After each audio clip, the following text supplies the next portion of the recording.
Menjelang maghrib, Wanasari selalu ramai. Jalan utama di depan pasar dipenuhi sepeda motor, gerobak sayur, serta anak-anak sekolah yang pulang dengan suara tawa riuh. Di tengah keramaian itu, seorang gadis bernama Laraya Savitri mengayuh sepeda tuanya dengan napas pendek. Kerudung krem menutup rambutnya rapi, tetapi ujung kain itu basah oleh keringat. Tangannya menggenggam stang erat, seolah jika ia melepasnya sedikit saja, seluruh hidupnya akan runtuh.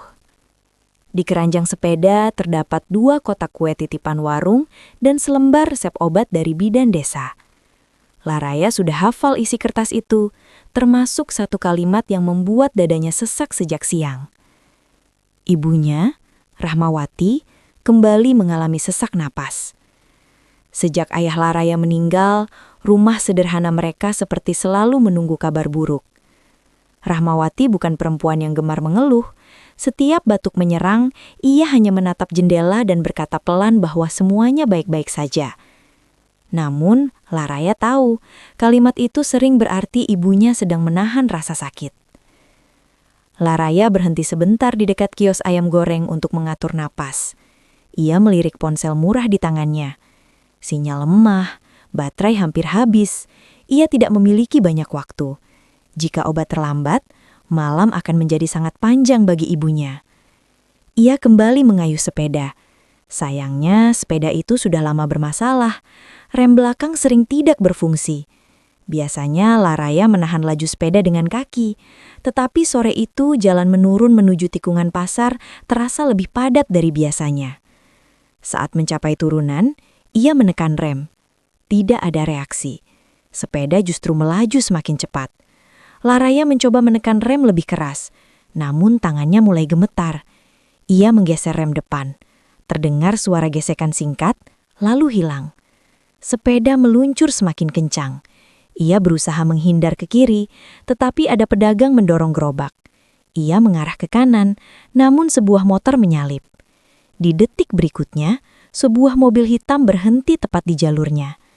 Laraya hanya sempat melihat bayangan wajahnya di permukaan mobil yang mengkilap sebelum roda depan menghantam bemper. Tubuhnya terpental ke samping, lututnya membentur aspal, telapak tangannya terluka, dan kotak-kotak kue jatuh berserakan. Kerumunan orang segera terbentuk.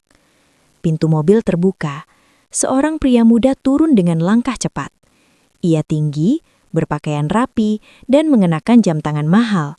Namun wajahnya justru terlihat tegang, bukan marah. Pria itu menatap luka di lutut Laraya, lalu kotak kue yang rusak. Ia menghela napas panjang sebelum akhirnya berjongkok di depan gadis itu. Laraya menunduk dengan panik.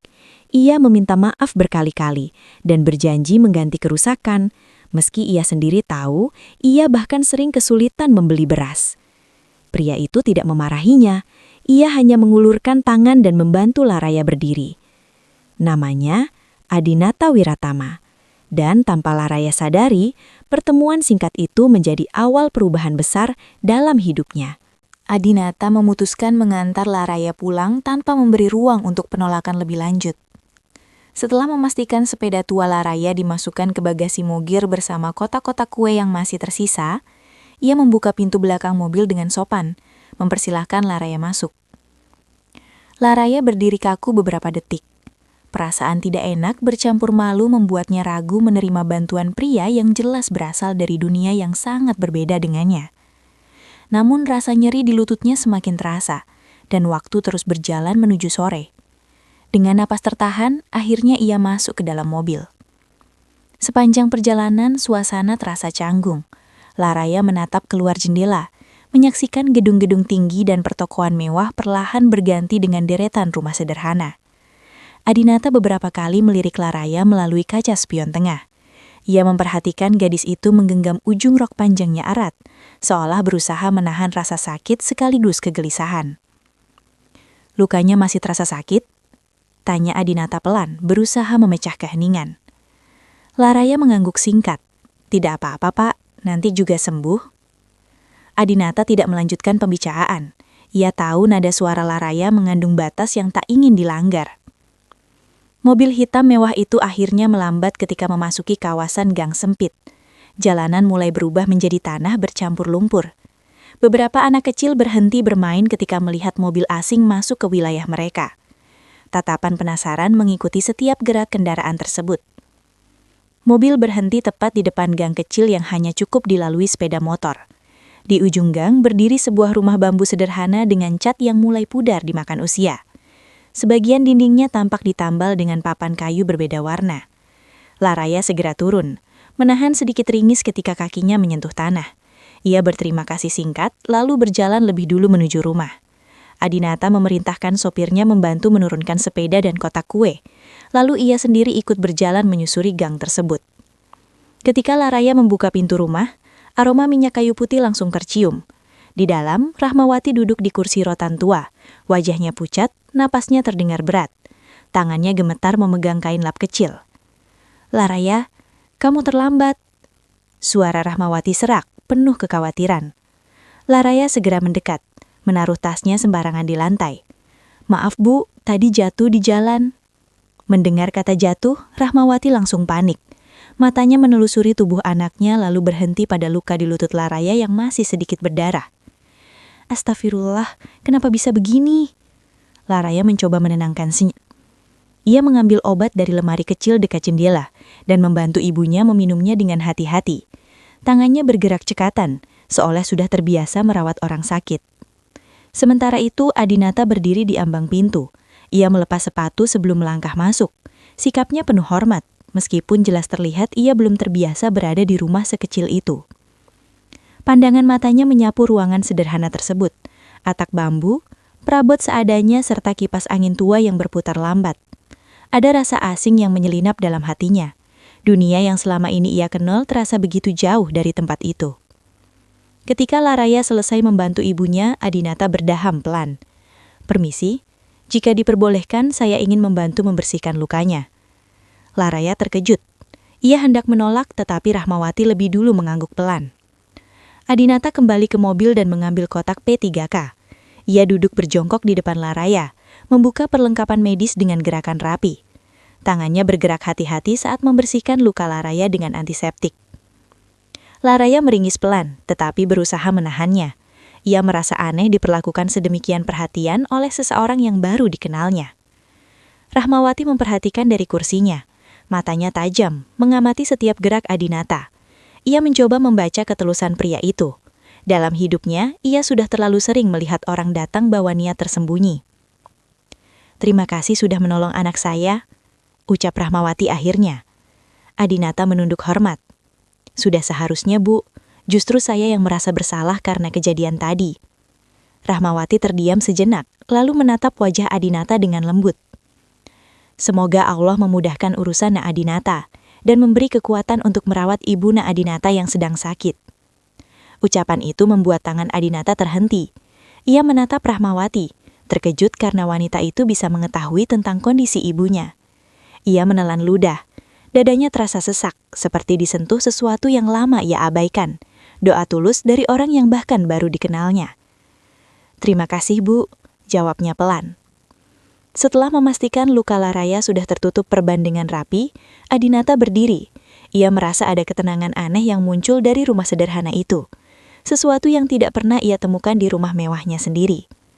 Sebelum pamit, Adinata menoleh kepada Laraya. "Boleh saya meminta nomor telepon kamu? Jika sewaktu-waktu ada keadaan mendesak, atau mungkin saya bisa membantu." Laraya langsung terdiam. Ia menatap ibunya, lalu kembali menatap Adinata. Hatinya penuh keraguan. Ia takut bantuan itu akan membawa konsekuensi yang tidak ia pahami. Namun Rahmawati hanya tersenyum tipis, seolah memberi restu tanpa kata. Dengan ragu, Laraya menyebutkan nomor ponselnya. Adinata menyimpannya dengan serius, seakan nomor itu memiliki arti lebih dari sekedar kontak biasa. Setelah berpamitan, Adinata berjalan keluar gang. Ketika mobilnya perlahan meninggalkan kawasan itu, ia masih menatap ke arah rumah bambu tersebut melalui kaca belakang. Sementara itu, Laraya berdiri di depan pintu rumah, memandang mobil yang semakin menjauh. Ada perasaan asing berdesir dalam hatinya, antara khawatir dan sesuatu yang tak mampu ia jelaskan. Ia belum menyadari bahwa keputusan kecil memberikan nomor telepon itu akan membuka pintu perubahan besar dalam hidupnya. dan takdir diam-diam mulai menuliskan bab baru bagi keduanya.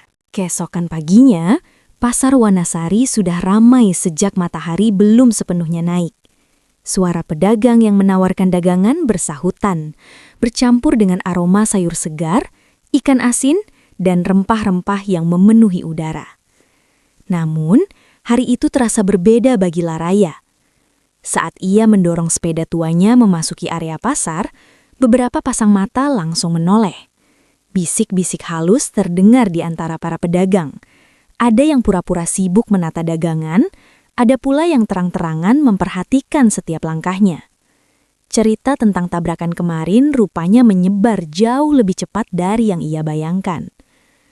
Laraya mencoba mengabaikannya.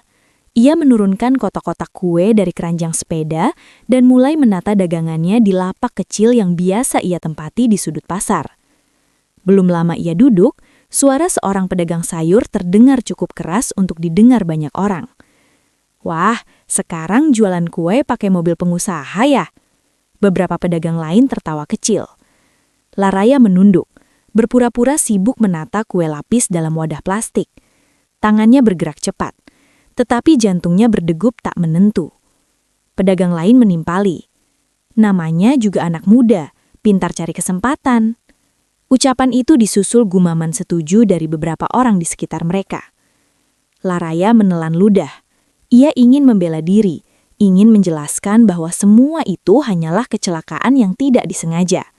Namun ia tahu, penjelasan seringkali tidak mampu mengalahkan prasangka. Tak lama kemudian, seorang ibu pelanggan tetapnya mendekat. Wajahnya terlihat ragu, berbeda dari biasanya yang selalu ramah. "Laraya, kamu benar sekarang kenal pengusaha besar itu?" tanyanya pelan. Laraya mengangkat kepala. "Tidak, Bu, kemarin hanya kebetulan kecelakaan." Ibu itu mengangguk, tetapi raut wajahnya masih menyimpan keraguan. Ia tetap membeli beberapa potong kue, meskipun sikapnya tidak lagi sehangat biasanya.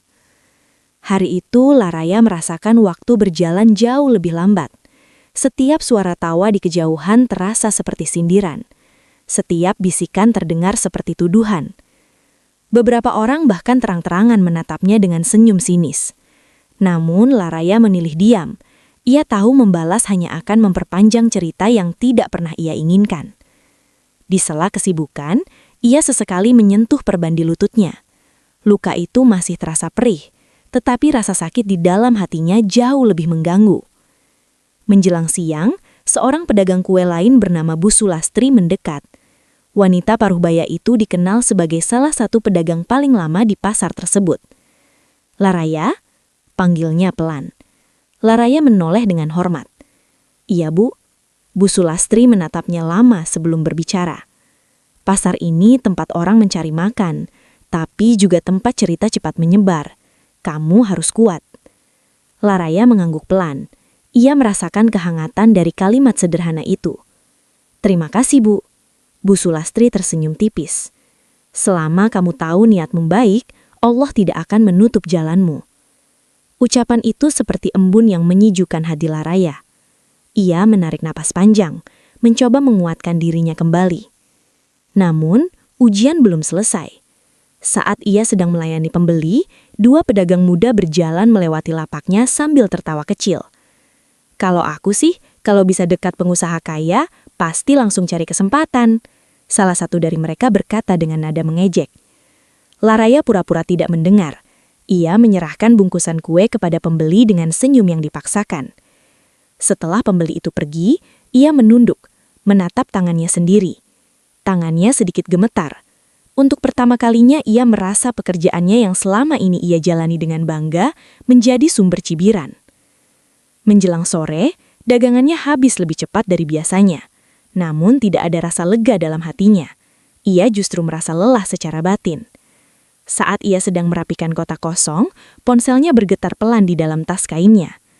Laraya terdiam beberapa detik sebelum mengambilnya. Nama yang muncul di layar ponselnya membuatnya terkejut. Adinata. Jantungnya berdegup lebih cepat. Ia menatap layar ponsel itu cukup lama, seolah sedang mempertimbangkan sesuatu yang jauh lebih besar dari sekedar menjawab telepon. Akhirnya, ia mengangkat panggilan itu. "Assalamualaikum. Laraya, bagaimana keadaan lukanya hari ini?" Suara Adinata terdengar tenang dan sopan. Laraya sedikit gagup. "Waalaikumsalam, Pak. Sudah lebih baik. Terima kasih." Adinata terdiam sejenak lalu berkata, "Saya hanya ingin memastikan kamu baik-baik saja." Kalimat sederhana itu entah mengapa membuat dada Laraya terasa hangat. Namun di saat yang sama, bayangan bisik-bisik para pedagang kembali muncul dalam pikirannya. "Terima kasih, Pak. Saya baik," jawabnya singkat. Setelah percakapan singkat itu berakhir, Laraya memandangi layar ponselnya yang kembali gelap. Ia menyadari sesuatu. Kadang, luka yang paling dalam bukan berasal dari jatuh di jalan, melainkan dari penilaian orang-orang yang bahkan tidak pernah mengetahui kebenaran. Laraya memasukkan ponselnya kembali ke dalam tas. Ia mengangkat kotak dagangannya dan berjalan menuju sepeda tuanya. Langkahnya terasa lebih berat dari biasanya. Namun di dalam hatinya, ia berjanji pada dirinya sendiri. Apapun yang orang katakan, ia hanya ingin tetap menjadi dirinya. Bekerja dengan jujur, merawat ibunya dengan penuh kasih sayang, dan menyerahkan segala urusan hidupnya kepada Allah. Sementara itu, tanpa ia sadari, takdir terus bergerak perlahan menuntunnya menuju perubahan yang tidak akan bisa ia hindari. 2 hari setelah kejadian di pasar, Laraya berusaha kembali menjalani rutinitasnya seperti biasa. Ia bangun sebelum subuh, membantu ibunya menyiapkan adonan kue, lalu menata semuanya dengan rapi di dalam kotak dagangan. Namun pikirannya belum benar-benar tenang. Sejak panggilan telepon dari Adinata kemarin, ia merasa hidupnya seperti berada di persimpangan yang tidak ia pahami arahnya. Ia ingin tetap menjaga jarak, menjaga kehormatan diri, dan menghindari pembicaraan orang-orang. Tetapi di sisi lain, ia tidak bisa memungkiri bahwa pria itu selalu menunjukkan sikap sopan dan tulus. Pagi itu, saat Laraya sedang menjemur beberapa kain lap di halaman kecil rumahnya, ponselnya berdering. Nama Adinata kembali muncul di layar. Laraya menatapnya cukup lama sebelum akhirnya menjawab. "Assalamualaikum," ucap Adinata seperti biasa. "Waalaikumsalam," jawab Laraya pelan. "Saya ingin memastikan sesuatu. Sepeda kamu, apakah remnya sudah diperiksa?" tanya Adinata dengan nada hati-hati. Laraya langsung menggeleng meskipun pria itu tidak bisa melihatnya. "Tidak perlu, Pak. Sepedanya masih bisa dipakai." "Laraya, kemarin saya melihat sendiri kondisi remnya. Itu sangat berbahaya." Laraya menarik nafas panjang. "Terima kasih atas perhatiannya, Pak. Tapi saya tidak ingin merepotkan." "Ini bukan soal merepotkan," jawab Adinata lembut. "Ini soal keselamatan kamu." Laraya terdiam. Ia bisa merasakan ketulusan dalam suara itu. Tetapi justru itulah yang membuatnya semakin gelisah. "Saya bisa mengurusnya sendiri," katanya akhirnya. Berusaha terdengar tegas, namun tetap sopan. Adinata tidak langsung menjawab. Beberapa detik keheningan terasa cukup panjang. "Baik," ucapnya pelan. "Saya hanya khawatir." Percakapan itu berakhir tanpa kata tambahan. Laraya menatap ponselnya dengan perasaan bercampur aduk. Lega sekaligus bersalah. Keesokan paginya, saat Laraya sedang membantu ibunya menata kue, suara motor berhenti di depan rumah mereka. Laraya menoleh melalui jendela bambu. Seorang pria paruh baya mengenakan seragam montir berdiri di halaman sambil membawa kotak peralatan. "Permisi, ini rumah Mbak Laraya?" tanyanya ramah. "Iya, ada apa, Pak?" "Saya Bramanta. Saya diminta memperbaiki rem sepeda Mbak." Laraya terdiam. Ia sudah tahu siapa yang mengirim pria itu, bahkan sebelum nama Adinata disebutkan. "Saya tidak memanggil montir, Pak," katanya ragu. Pak Bramanta senyum hangat. "Saya hanya menjalankan permintaan. Katanya sepeda ini sempat menyebabkan kecelakaan." Rahmawati yang mendengar percakapan itu ikut keluar rumah. Ia memandang sepeda tua Laraya, lalu menatap anaknya dengan penuh pengertian. "Biarkan saja diperiksa, Nak," ucap Rahmawati lembut. "Keselamatan itu penting." Laraya menatap ibunya. Ia tahu kondisi ekonomi mereka tidak memungkinkan untuk memperbaiki sepeda jika memang kerusakannya parah. Dengan nafas berat, akhirnya ia mengangguk. Pak Bramanta mulai memeriksa sepeda itu dengan teliti. Ia membongkar bagian rem, mengganti beberapa komponen, dan sesekali menggeleng kecil. Remnya sudah sangat aus, Mbak. Kabelnya hampir putus. Kalau dipakai terus bisa membahayakan, jelasnya. Laraya menunduk. Ia tidak menyangka kerusakannya separah itu. Perbaikan berlangsung hampir 1 jam. Ketika selesai, sepeda itu terlihat jauh lebih layak digunakan. Laraya mengambil uang dari dalam dompet kecilnya dan menyerahkannya kepada Pak Bramanta. Namun pria itu mengangkat tangan menolak. "Sudah dibayar semua, Mbak." Laraya menelan ludah. "Dibayar oleh siapa?" Pak Bramanta senyum samar.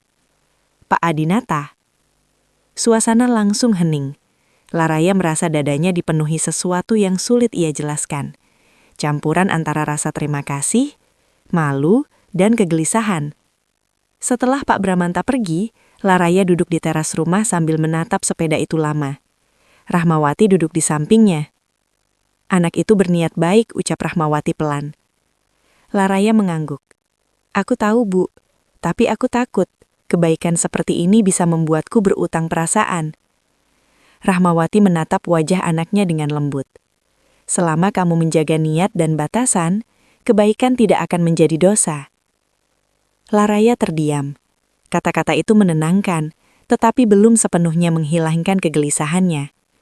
Sore harinya, Laraya akhirnya memberanikan diri mengirim pesan singkat kepada Adinata. "Terima kasih sudah membantu memperbaiki sepeda saya. Saya sangat menghargainya."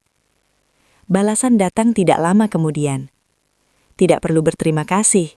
Saya hanya ingin memastikan kamu aman." Laraya menatap pesan itu cukup lama. Ia tidak tahu harus merasa lega atau justru semakin cemas. Ia menyimpan ponselnya dan menatap langit senja yang mulai memerah. Dalam hatinya, ia berdoa pelan agar ia tidak terjebak dalam hubungan yang bisa menimbulkan salah paham atau melukai harga dirinya.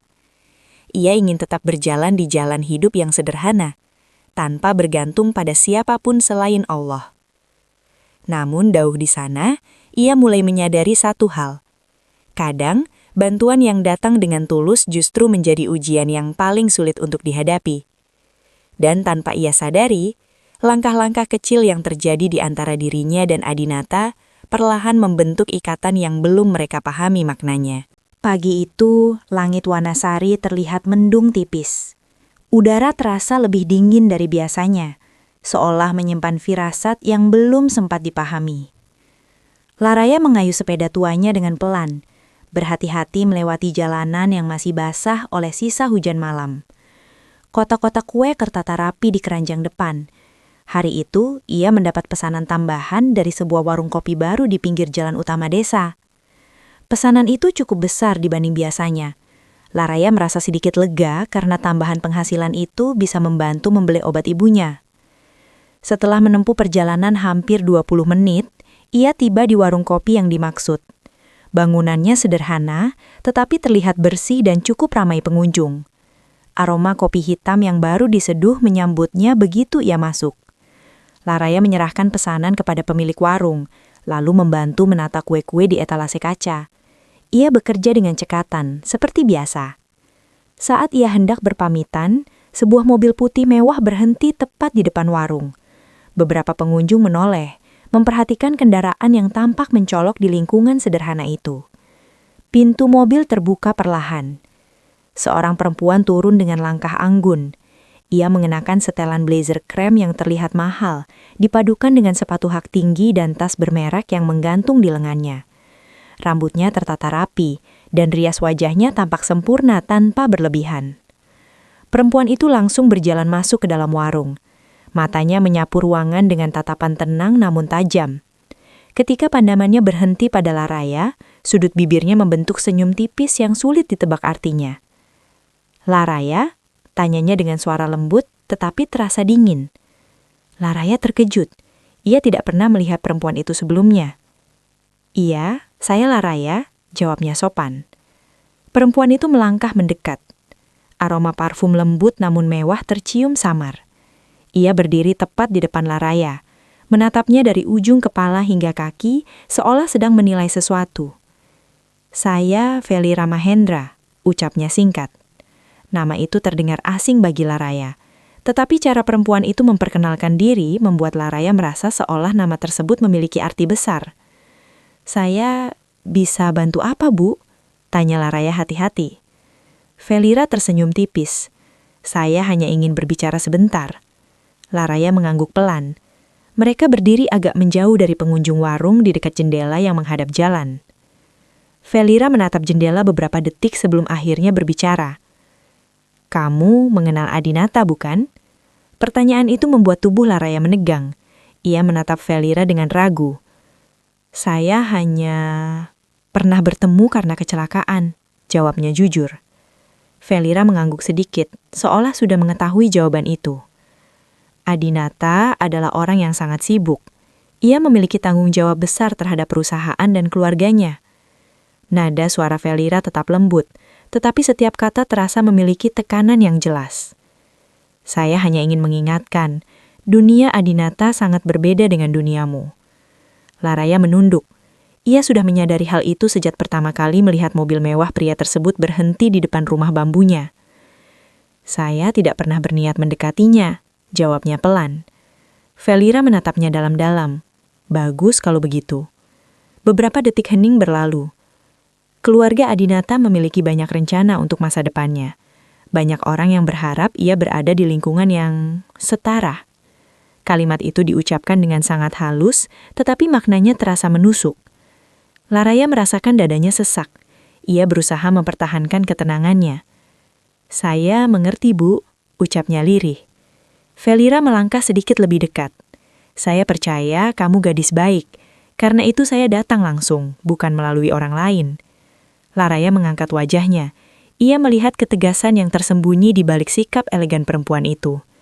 "Saya hanya berharap kamu tidak memberi harapan yang bisa menimbulkan masalah di kemudian hari." Laraya menggenggam ujung tas kainnya erat-erat. Ia merasa seperti sedang berdiri di antara dua dunia yang saling bertolak belakang. Dunia kesederhanaannya dan dunia kemewahan yang bahkan tidak pernah ia impikan. "Saya tidak pernah berharap apapun dari Pak Adinata," jawabnya dengan suara bergetar namun jujur. Felira menatapnya beberapa detik, seolah mencoba memastikan kebenaran kata-kata itu. "Kalau begitu, saya senang mendengarnya." Perempuan itu tersenyum tipis, lalu berbalik berjalan keluar warung. Mobil putih itu pergi dengan tenang meninggalkan suasana hening yang aneh. Laraya berdiri terpaku cukup lama. Ia merasakan tubuhnya ringan sekaligus kosong. Pemilik warung memanggilnya, menyadarkannya dari lamunan. Laraya segera berpamitan dan kembali ke sepedanya. Sepanjang perjalanan pulang, pikirannya dipenuhi kata-kata Felira. Ia mulai benar-benar menyadari bahwa dunia Adinata bukan sekedar berbeda, tetapi mungkin terlalu jauh untuk dijangkau. Sesampainya di rumah, ia melihat ibunya sedang beristirahat di kursi rotan. Ia menahan semua kegelisahannya dan membantu menyiapkan makan siang seperti biasa. Namun ketika ia sendirian di dapur, air matanya akhirnya jatuh tanpa suara. Bukan karena ia merasa direndahkan, melainkan karena pertama kalinya ia merasa takut. Takut jika kehadiran Adinata dalam hidupnya hanya akan membawa luka yang lebih dalam. Malam itu Laraya menatap teleponnya lama ketika melihat nama Adinata muncul dalam daftar kontak. Ia ingin menghapusnya, tetapi tangannya tidak mampu bergerak. Ia menutup teleponnya perlahan, lalu menengadahkan tangan dalam doa. "Ya Allah, jika pertemuan ini baik, dekatkanlah dengan caramu. Jika tidak, jauhkanlah tanpa menyakiti siapapun." Di luar rumah, angin malam berhembus pelan, membawa suara dedaunan yang bergesek lembut. Dan tanpa Laraya sadari, doa yang ia panjatkan malam itu mulai menggerakkan takdir ke arah yang jauh lebih rumit dari yang pernah ia bayangkan. Sore itu, langit Wanasari terlihat redup oleh awan kelabu. Hujan tipis turun sejak siang, menyisakan aroma tanah basah yang menyelimuti lingkungan rumah Laraya. Laraya sedang menyiapkan air hangat untuk ibunya ketika suara mobil berhenti di depan gang kecil rumah mereka. Ia tidak terlalu memperhatikan, mengira itu hanya tamu tetangga. Namun beberapa menit kemudian, terdengar ketukan pelan di pintu bambu. Laraya membuka pintu dan tubuhnya langsung menegang. Adinata berdiri di depan rumah, mengenakan kemeja sederhana berwarna abu-abu. Di tangannya terdapat kantong kertas berisi buah-buahan dan satu kotak kecil obat. "Assalamualaikum," ucapnya dengan senyum sopan. Laraya butuh beberapa detik sebelum menjawab. "Waalaikumsalam, Pak Adinata. Silakan masuk." Nada suaranya terdengar kaku, bukan karena tidak menghormati, tetapi karena ia masih teringat percakapan dengan Velira beberapa hari lalu. Adinata melepas sepatu sebelum masuk. Ia berjalan perlahan, menyesuaikan langkahnya dengan lantai bambu yang sedikit berderit.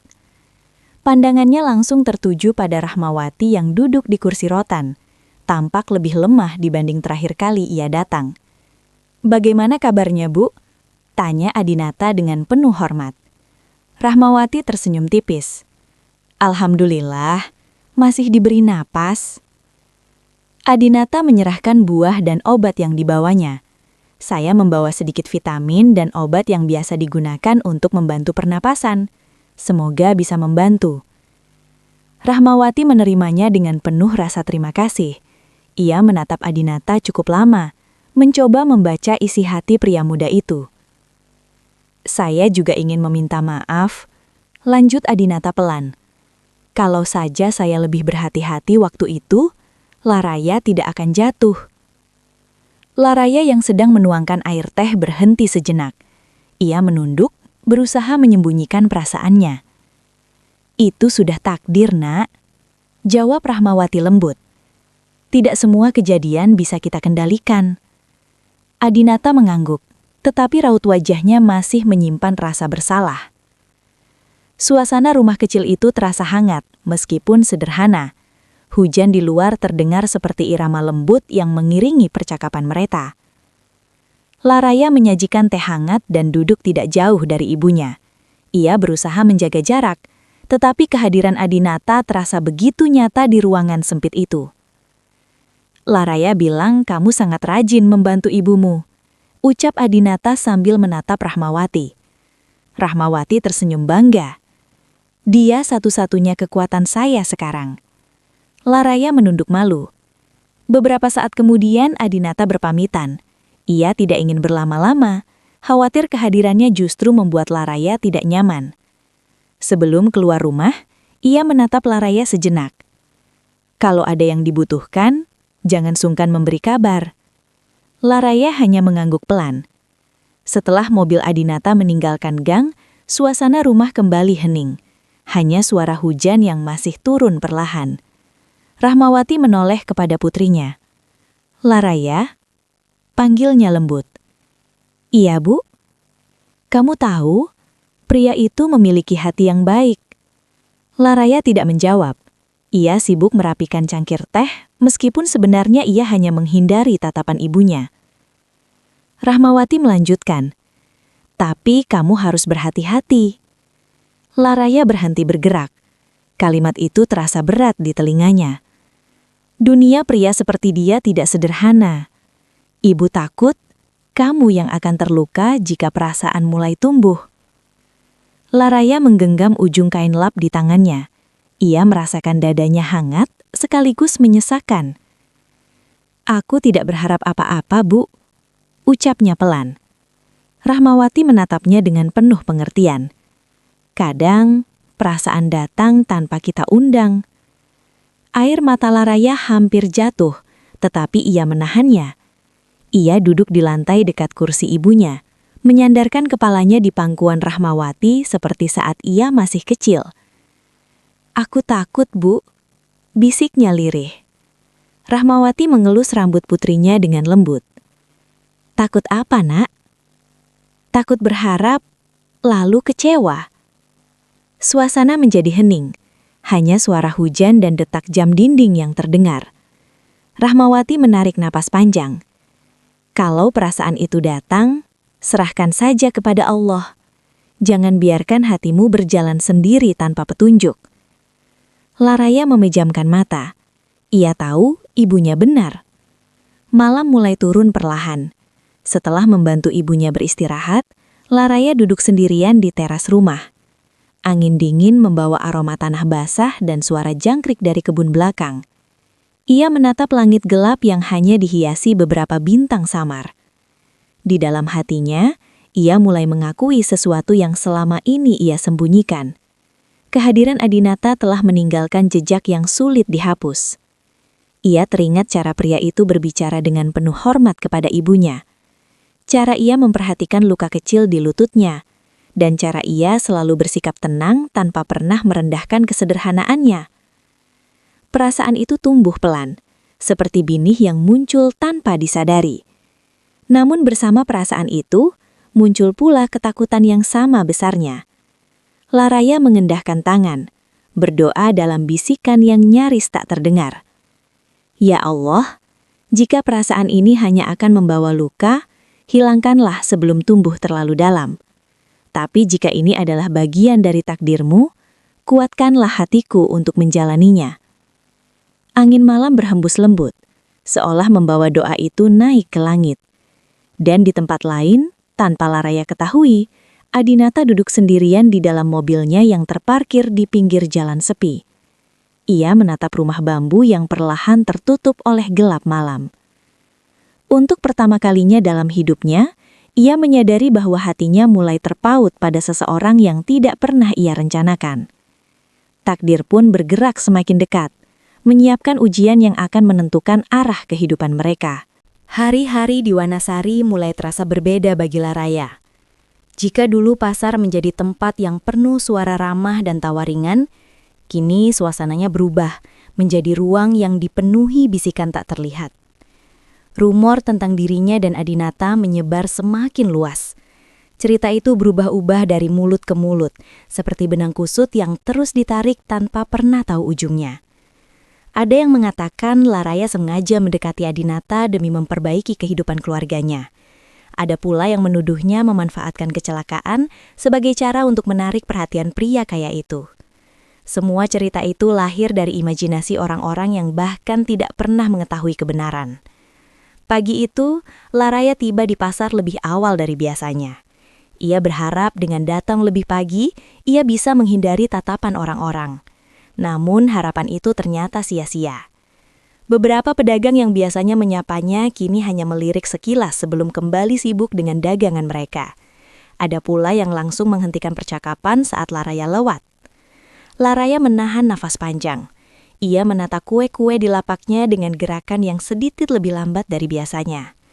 Tak lama kemudian, seorang pelanggan lama yang biasanya selalu membeli kue untuk keluarganya mendekat.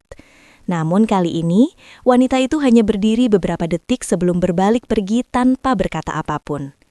Laraya menatap punggung wanita itu dengan perasaan hampa. Ia mulai menyadari bahwa fitnah bukan hanya melukai hati, tetapi juga perlahan merampas kepercayaan orang lain. Di sudut pasar, dua pedagang muda terlihat berbisik sambil sesekali menatap ke arah Laraya. Tawa kecil mereka terdengar samar, tetapi cukup untuk membuat Laraya merasa seperti berdiri di tengah sorotan lampu yang menyilaukan. Ia mencoba fokus pada pekerjaannya. Ia melayani pembeli yang masih datang dengan senyum yang ia paksa tetap hangat. Namun di dalam hatinya, kelelahan mulai tumbuh. Menjelang siang, Bu Sulastri kembali mendekatinya. "Jangan terlalu dipikirkan omongan orang," ucap wanita itu pelan. Laraya tersenyum tipis. "Saya mencoba, Bu." Bu Sulastri menatapnya dengan prihatin. Kadang orang lebih cepat percaya cerita buruk daripada kebenaran. Laraya hanya mengangguk. Ia tidak lagi memiliki tenaga untuk menjelaskan dirinya kepada semua orang. Di tempat lain, tanpa Laraya ketahui, Felira duduk di sebuah kafe kecil di pusat kota Wanasari. Ia berbincang santai dengan beberapa warga yang dikenal cukup berpengaruh di lingkungan pasar. Felira tidak pernah secara langsung menuduh Laraya. Ia hanya melontarkan kalimat-kalimat halus yang terdengar seperti kekhawatiran. "Saya hanya takut. Adinata terlalu baik. Kadang orang bisa memanfaatkan kebaikan itu tanpa disadari." Ucapan-ucapan itu terdengar ringan, tetapi cukup untuk menumbuhkan prasangka di hati orang-orang yang mendengarnya. Fitnah yang disampaikan dengan nada lembut seringkali lebih berbahaya daripada tuduhan terang-terangan. Sore hari, Laraya pulang dari pasar dengan langkah lebih lambat dari biasanya. Sepanjang perjalanan, ia merasa beberapa orang memperhatikannya dengan tatapan yang sulit ia pahami, campuran rasa ingin tahu, penilaian, dan keraguan. Sesampainya di rumah, ia langsung membantu ibunya menyiapkan makan malam seperti biasa. Ia berusaha ceria agar Rahmawati tidak menyadari beban yang sedang ia rasakan. Namun Rahmawati terlalu mengenal putrinya. "Kamu terlihat lelah, Nak," ucap Rahmawati pelan. Laraya tersenyum, berusaha menenangkan. "Hanya capek sedikit, Bu." Rahmawati menatapnya dengan lama tetapi memilih tidak memaksa. Ia tahu Laraya akan bercerita ketika sudah siap. Malam harinya, setelah ibunya tertidur, Laraya duduk sendirian di teras rumah. Angin malam berhembus pelan, membawa suara dedaunan dan aroma bunga liar dari kebun tetangga. Ia menatap jalan tanah di depan rumahnya yang gelap dan sepi. Untuk pertama kalinya, ia merasa seolah setiap langkah hidupnya sedang diawasi oleh banyak mata yang tidak terlihat. Ia merasa tidak lagi bebas menjadi dirinya sendiri.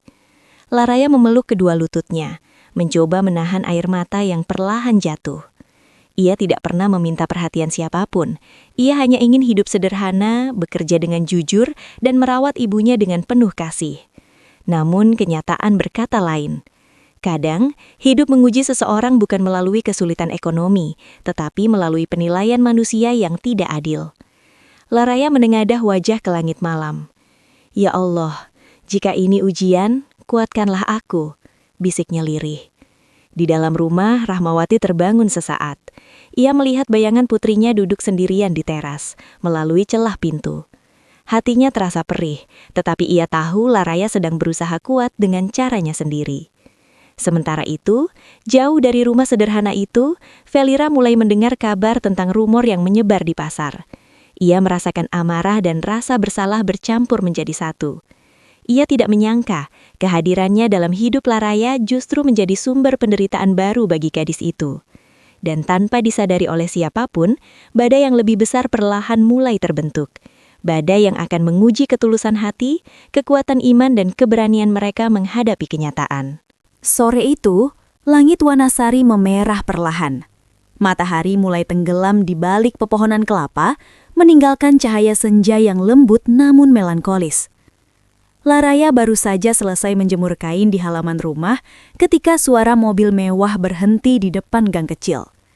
Suara mesin mobil itu terdengar asing dan mencolok di lingkungan yang biasanya hanya dipenuhi suara sepeda motor tua dan becak. Laraya menoleh dengan rasa penasaran.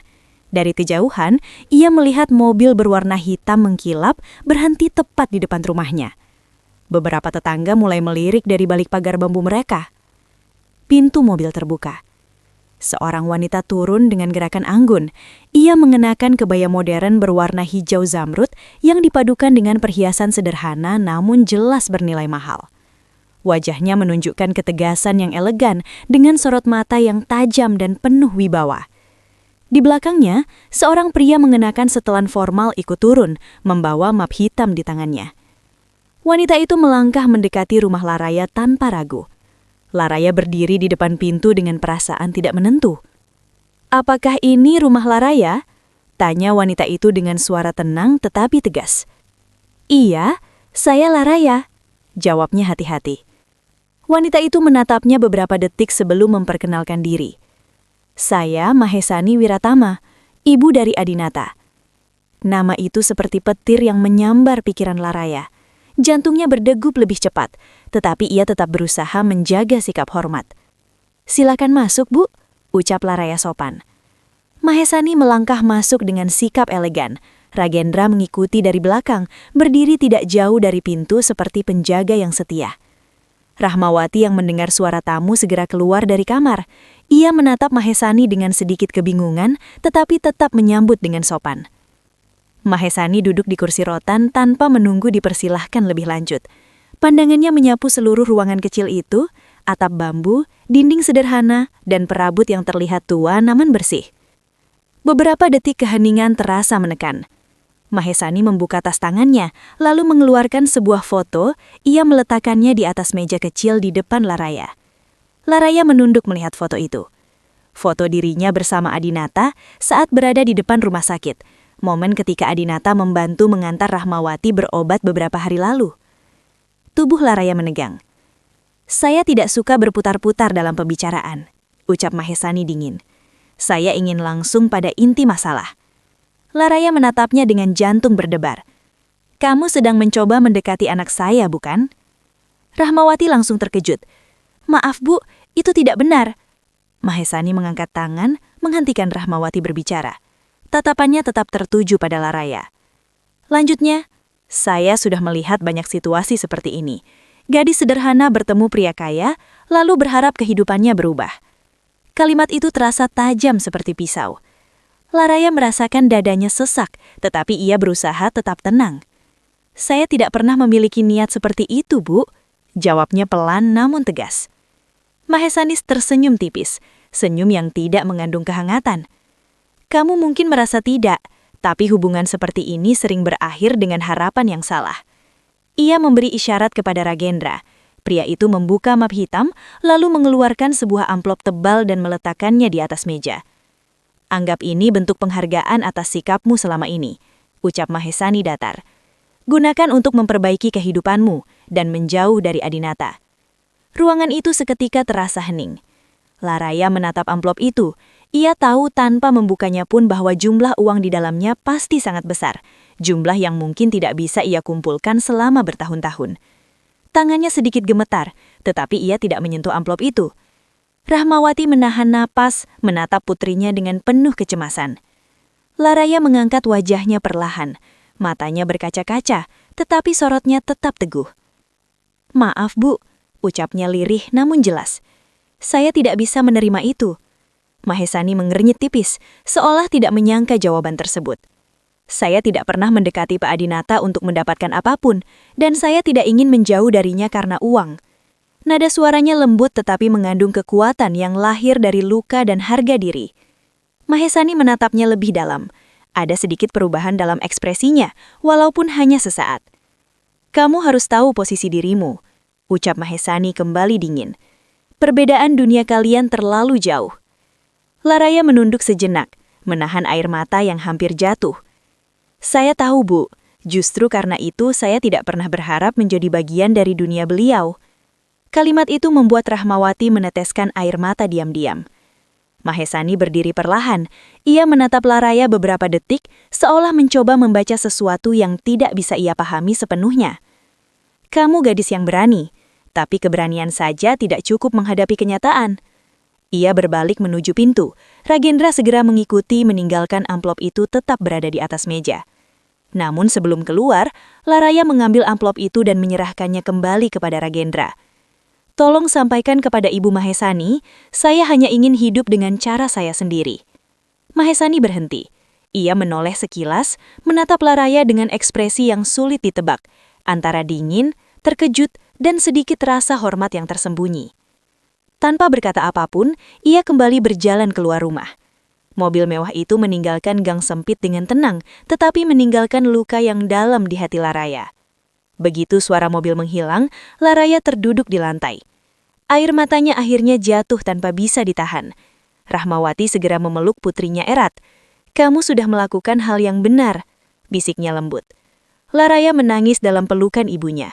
Bukan karena ia menyesali keputusannya, tetapi karena untuk pertama kalinya, ia benar-benar merasakan betapa beratnya mempertahankan harga diri di tengah dunia yang tidak adil. Di dalam hatinya, ia sadar satu hal, perjalanan hidupnya bersama Adinata mungkin akan membawa lebih banyak luka daripada kebahagiaan. Namun ia juga tahu, ada sesuatu yang lebih berharga dari semua kemewahan dunia, yaitu kehormatan diri yang tidak bisa dibeli oleh siapapun. Dan sore itu, tanpa Laraya sadari, penolakannya terhadap Mahesani menjadi awal dari konflik yang jauh lebih besar yang akan mengguncangkan kehidupan mereka semua. Langit Wanasari tampak suram sejak pagi. Awan kelabu menggantung rendah, seolah menahan hujan yang belum jatuh. Udara terasa pengap, membawa suasana gelisah yang sulit dijelaskan. Sejak kunjungan Mahesani kemarin, Laraya hampir tidak berbicara banyak. Ia tetap bekerja seperti biasa, tetap menyiapkan kue, tetap tersenyum di depan pelanggan. Tetapi di dalam hatinya ada sesuatu yang berubah. Ia merasa seolah garis batas dalam hidupnya telah ditarik lebih tegas. Sore itu, setelah pulang dari pasar, Laraya duduk di teras rumah sambil merapikan kotak dagangannya. Rahmawati sedang beristirahat di dalam kamar. Suasana sekitar terasa sunyi, hanya suara ayam dan angin yang menyapu daun kering. Tiba-tiba, suara mobil berhenti di ujung gang. Laraya membeku.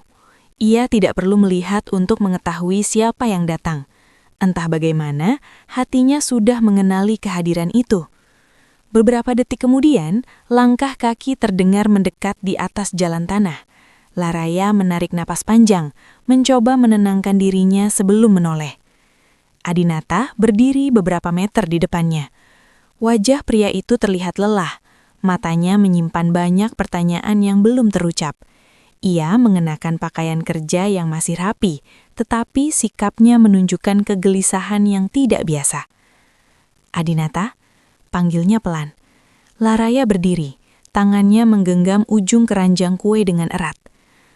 "Apa benar ibu saya datang ke sini kemarin?" tanya Adinata dengan suara tertahan. Laraya menatap tanah sejenak sebelum mengangguk. Adinata menghembuskan napas panjang.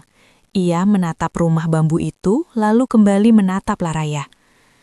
"Saya tidak tahu beliau akan melakukan itu," ucapnya. "Saya minta maaf." Laraya merasakan dadanya menghangat mendengar ketulusan dalam suara itu, namun kenangan tentang amplop uang dan kata-kata Mahesani kembali terlintas di pikirannya. "Tidak perlu minta maaf, Pak," jawabnya pelan. Adinata melangkah sedikit mendekat. "Saya ingin menjelaskan semuanya." Laraya mengangkat tangan, menghentikan langkahnya. "Tolong, jangan mendekat lagi." Adinata terdiam, wajahnya menunjukkan keterkejutan yang jelas. Laraya menelan ludah, mencoba menahan getaran dalam suaranya. "Pak Adinata, sejak awal saya tidak pernah menginginkan semua ini," katanya pelan. "Saya juga tidak pernah berniat menyakiti kamu," jawab Adinata cepat. Laraya menggeleng perlahan. Air mata mulai menggenang di matanya, tetapi ia tetap berusaha tegar. "Saya tahu Bapak orang baik. Justru karena itu, saya harus menghentikan semuanya sekarang." Suasana menjadi sangat sunyi, bahkan angin pun seolah berhenti berhembus. "Saya tidak punya apa-apa dalam hidup ini, selain ibu saya dan nama baik saya. Saya tidak ingin orang-orang menganggap saya perempuan yang mengejar harta atau status." Wajah Adinata menatap dalam-dalam. Setiap kata yang keluar dari bibir Laraya terasa seperti beban yang menekan dadanya. "Pendapat orang tidak penting dibanding kenyataan," ucap Adinata lirih. Laraya menggeleng lagi, kali ini lebih tegas. "Bagi saya, penting, Pak, karena kehormatan adalah satu-satunya warisan yang bisa saya jaga." Kalimat itu membuat Adinata kehilangan kata-kata. Ia terbiasa menghadapi rapat besar, negosiasi bisnis, dan keputusan sulit. Namun, berdiri di depan Laraya, ia merasa tidak memiliki kekuatan apapun. Laraya menatapnya dengan mata berkaca-kaca. "Tolong, pergilah, dan jangan kembali lagi." Kalimat itu terdengar seperti bisikan, tetapi dampaknya terasa seperti petir yang menyambar. Adinata menunduk. Untuk pertama kalinya dalam hidupnya, ia merasakan penolakan yang begitu dalam, bukan karena kesombongan, melainkan karena ketulusan seseorang yang ingin melindungi dirinya sendiri. Ia mengangkat wajahnya kembali, ada kesedihan yang jelas terlihat di matanya. "Kalau itu yang membuat kamu tenang, saya akan pergi," ucapnya pelan. Laraya menutup mata sesaat, menahan air mata yang hampir jatuh. Adinata menatap Laraya beberapa detik lebih lama, seolah ingin mengingat setiap detail wajah gadis itu. Lalu ia berbalik dan berjalan perlahan menuju ujung gang. Langkahnya terdengar berat di atas jalan tanah yang basah. Laraya terpaku. Setiap langkah Adinata terasa seperti menarik sesuatu dari dalam hatinya. Ia ingin memanggilnya kembali, ingin menjelaskan bahwa keputusan itu juga menyakitkan baginya. Namun ia tidak bergerak. Ia hanya menggenggam erat kain di tangannya, menahan dirinya agar tetap berdiri.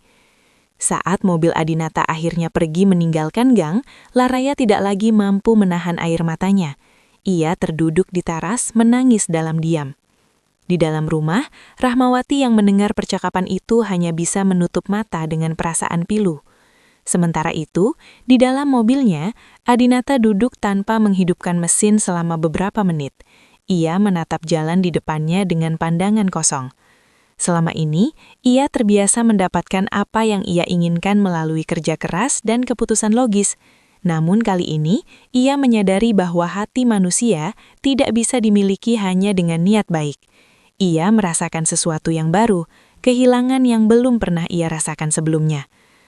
Langit Wanasari akhirnya menurunkan hujan deras, seolah ikut menangisi pertemuan yang berakhir tanpa kata.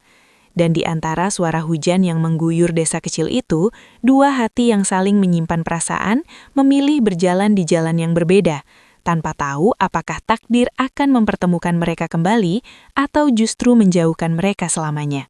Malam turun perlahan di Wanasari. Langit dipenuhi awan kelabu yang menahan hujan sejak senja. Ketika akhirnya butiran air jatuh, suara rintiknya memukul atap bambu rumah Laraya seperti irama sendu yang terus berulang. Laraya berbaring di dipan kayu tipis di samping ranjang ibunya. Ia menatap langit-langit yang gelap, hanya diterangi cahaya minyak yang bergoyang tertiup angin dari celah dinding bambu. Suara hujan, dengungan serangga malam, dan detak jantungnya sendiri bercampur menjadi satu, menciptakan kesunyian yang justru terasa ramai di dalam pikirannya. Ia memejamkan mata, tetapi bayangan wajah Adinata terus muncul tanpa diminta. Tatapan lembut pria itu, cara ia membersihkan lukanya, hingga sikap hormatnya kepada Rahmawati, semuanya berputar seperti potongan kenangan yang menolak hilang. Laraya menarik nafas panjang. Untuk pertama kalinya, ia mengakui sesuatu yang selama ini berusaha ia sembunyikan. Perasaan itu ada. Tumbuh diam-diam, seperti benih liar yang muncul di sela-sela tanah keras. Ia tidak pernah menginginkannya, tetapi perasaan itu tetap tumbuh, perlahan dan pasti. Namun bersamaan dengan itu, ketakutan juga ikut mengakar. Ia tahu dunia mereka berbeda. Adinata hidup di balik gedung-gedung tinggi, mobil mewah, dan keluarga terpandang. Sementara dirinya hanya gadis penjual kue yang hidup dari hari ke hari, berjuang menjaga ibunya tetap sehat. Laraya menutup wajahnya dengan kedua tangan. Air mata hangat merembes di sela jemarinya. Ya Allah, kalau ini bukan jalan yang baik, tolong kuatkan hatiku untuk menjauh. Bisiknya lirih, nyaris tenggelam oleh suara hujan. Di ranjang sebelah, Rahmawati terbatuk pelan. Laraya segera bangkit, menyeka air matanya, lalu membantu ibunya meminum air. Rahmawati menatap putrinya dengan mata yang sudah memahami banyak hal tanpa perlu dijelaskan. "Kamu menangis lagi?" tanya Rahmawati lembut. Laraya menggeleng pelan, meskipun matanya masih merah. Rahmawati tidak memaksa. Ia hanya menggenggam tangan Laraya dengan lemah. Kadang hidup memberi kita sesuatu yang terlihat indah, tapi belum tentu memang ditakdirkan untuk kita miliki. Ucapnya perlahan. Laraya menunduk. Kata-kata itu menusuk lembut, tetapi terasa nyata.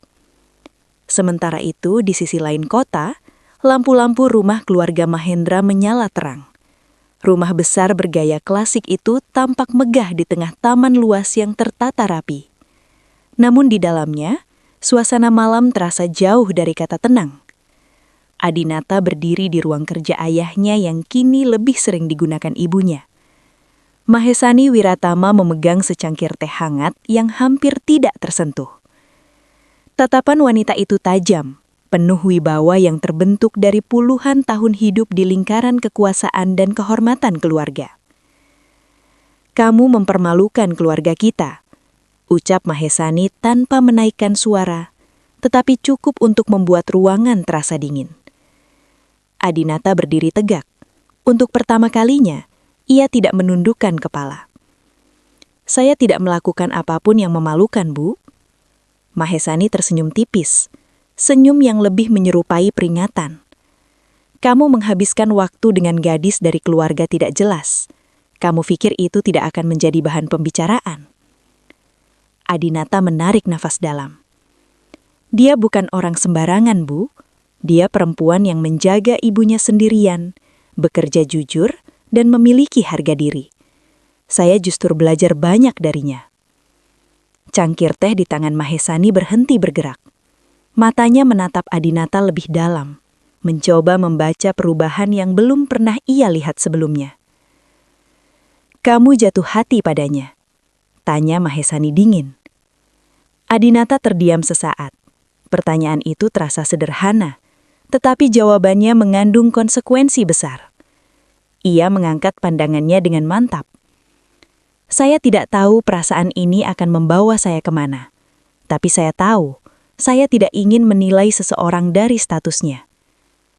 Keheningan memenuhi ruangan. Mahesani meletakkan cangkir tehnya perlahan. Wajahnya tetap tenang, tetapi sorot matanya menunjukkan sesuatu yang jarang terlihat. Kekecewaan bercampur kekhawatiran. Kamu adalah pewaris keluarga Mahendra, Adinata. Hidupmu bukan hanya milikmu sendiri. Adinata menatap ibunya dengan tatapan yang tidak lagi dipenuhi keraguan. Mungkin benar, Bu, tapi hati saya tetap milik saya. Ucapan itu menggantung di udara seperti petir tanpa suara. Mahesani tidak langsung menjawab. Ia hanya menatap putranya lama sekali, seolah sedang menyadari bahwa anak yang selama ini patuh, kini mulai berjalan dengan keyakinannya sendiri. Hujan di Wanasari masih turun ketika akhirnya Laraya terlelap dengan mata sembab. Di kota, Adinata berdiri sendirian di balkon rumahnya, memandang langit yang sama gelapnya, meskipun jarak memisahkan mereka. Tak satu pun dari mereka tahu bagaimana akhir dari jalan yang mulai mereka tapaki. Tabrakan kecil di pasar ternyata bukan sekedar peristiwa kebetulan. Ia menjadi pintu yang membuka rangkaian ujian, keputusan, dan pengorbanan yang belum mereka pahami sepenuhnya. Dan tanpa mereka sadari, kisah Laraya dan Adinata baru saja benar-benar dimulai.